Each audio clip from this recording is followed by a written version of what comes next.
আজকে আমাদেরকে ফ্যাসিস্ট আওয়ামী লীগ সরকার এবং তাদের দোসররা বাদে বাংলাদেশে যত পলিটিক্যাল পার্টি আছেন সবাই আজকে উপস্থিত ছিলেন। নানান মত পথ আদর্শের ভিন্নতা ছিল, কিন্তু সবাই একত্রে বাংলাদেশের সার্বভৌমত্ব, অস্তিত্ব, স্বাধীনতা এবং মর্যাদা রক্ষার প্রশ্নে সবাই ঐক্যবদ্ধ থাকার ঘোষণা দিয়েছেন এবং ঐক্যমত জানিয়েছেন। ওনারা এই সমস্ত আমাদের এই সভাতে যেই সমস্ত বিষয়ে ঐক্যমত প্রতিষ্ঠিত হয়েছে আমি একটু পড়ে শোনাচ্ছি আপনাদের। প্রথমেই ভারতে যে বাংলাদেশ বিরোধী বিভিন্ন তৎপরতা চলছে, বাংলাদেশের উপ হাইকমিশনে হামলা, বাংলাদেশ বিরোধী প্রচারণা, বাংলাদেশের অভ্যন্তরীণ ব্যাপারে হস্তক্ষেপ, এসবের তীব্র নিন্দা জানানো হয়েছে এবং ভারতের এই সমস্ত পদক্ষেপের বিরুদ্ধে বর্তমান সরকারের যে আত্মমর্যাদাশীল এবং সাহসী ভূমিকা তার প্রশংসা করা হয়েছে এবং সরকারের সাথে সলিডারিটি প্রকাশ করা হয়েছে। তবে একই সাথে হে ভিউয়ার্স, আসসালামু আলাইকুম। সবাই কেমন আছেন? আশা করতেছি আপনারা অনেক ভালো আছেন। তো ভিউয়ার্স, আজকের ভিডিওটি অনেক গুরুত্বপূর্ণ হতে চলেছে। তো ভিউয়ার্স, ভিডিওর টাইটেল এবং থাম্বনেল দেখে আপনারা কিন্তু বুঝতে পারছেন, ঠিক আছে, আজকের ভিডিওটি কি নিয়ে হতে যাচ্ছে। তো ভিডিও সম্পর্কে আমি এখানে কিছুই বলবো না, সরাসরি আপনাদেরকে বিস্তারিত ভিডিওটি দেখাবো।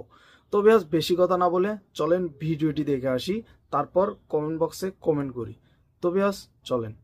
ভারতের এই সমস্ত প্রচারণার বিরুদ্ধে সরকারকে আরও শক্তিশালীভাবে, আরও বেগবানভাবে এটাকে অ্যাড্রেস করার কথা বলা হয়েছে এবং এই জন্য প্রয়োজনীয় যে প্রবাসী যে আমাদের বন্ধুরা রয়েছেন, অন্য রাষ্ট্র রয়েছেন, বন্ধু রাষ্ট্র, তাদের সহযোগিতা, প্রবাসীদের সহযোগিতা, আন্তর্জাতিক সংবাদ সংস্থার যে সাংবাদিকরা রয়েছেন তাদেরকে এই দেশে ডেকে নিয়ে আসা, এই ধরনের নানান পরামর্শ দেওয়া হয়েছে এবং আমাদের কমিউনিকেশন স্কিল এবং ইন্টারন্যাশনাল লিগাল স্কিল বাড়ানোর পরামর্শ দেওয়া হয়েছে।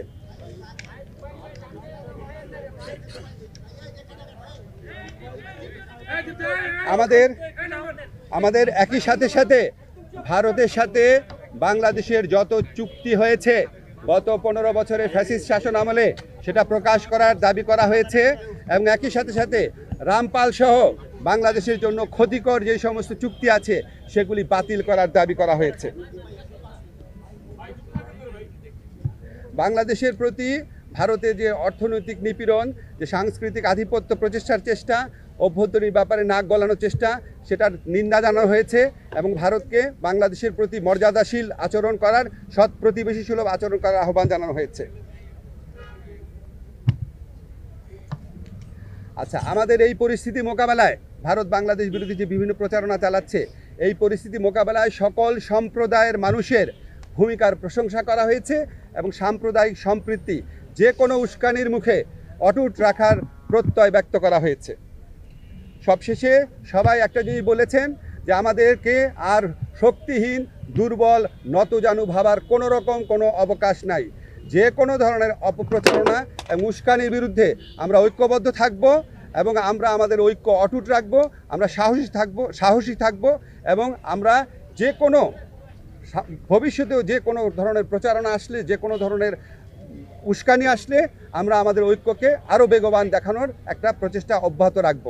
একই সাথে আমাদেরকে বলা হয়েছে, এটা প্রস্তাব আকারে আসছে যে আমরা যে গোটা জাতি এই যে ভারতের অপপ্রচারণার বিরুদ্ধে ঐক্যবদ্ধ রয়েছি, এই জন্য আমরা সবাই মিলে একটা সমাবেশ করতে পারি কিনা, সবাই মিলে একটা পলিটিক্যাল কাউন্সিল করতে পারি কিনা, এমনকি নিরাপত্তা কাউন্সিল করতে পারি কিনা, এই ধরনের প্রস্তাব আনা হয়েছে।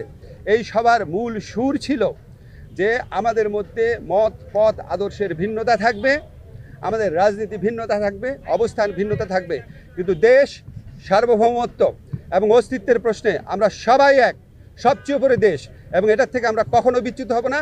বাংলাদেশকে দুর্বল, শক্তিহীন, নতজানু ভাবার কোনো রকম অবকাশ নাই।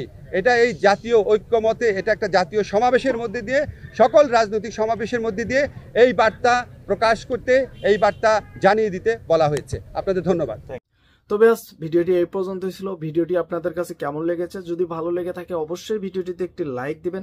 চ্যানেলে নতুন হয়ে থাকলে অবশ্যই চ্যানেলটিকে সাবস্ক্রাইব করে নেবেন, কেননা আমাদের এই চ্যানেলে প্রতিনিয়ত নিউজ ভিডিওগুলো আপলোড করা হয়। আপনারা যদি সাবস্ক্রাইব করে না থাকেন তো নিউজ ভিডিওগুলো ওইভাবে কিন্তু পাবেন না। সেক্ষেত্রে আমাদের চ্যানেলটিকে সাবস্ক্রাইব করে রাখবেন।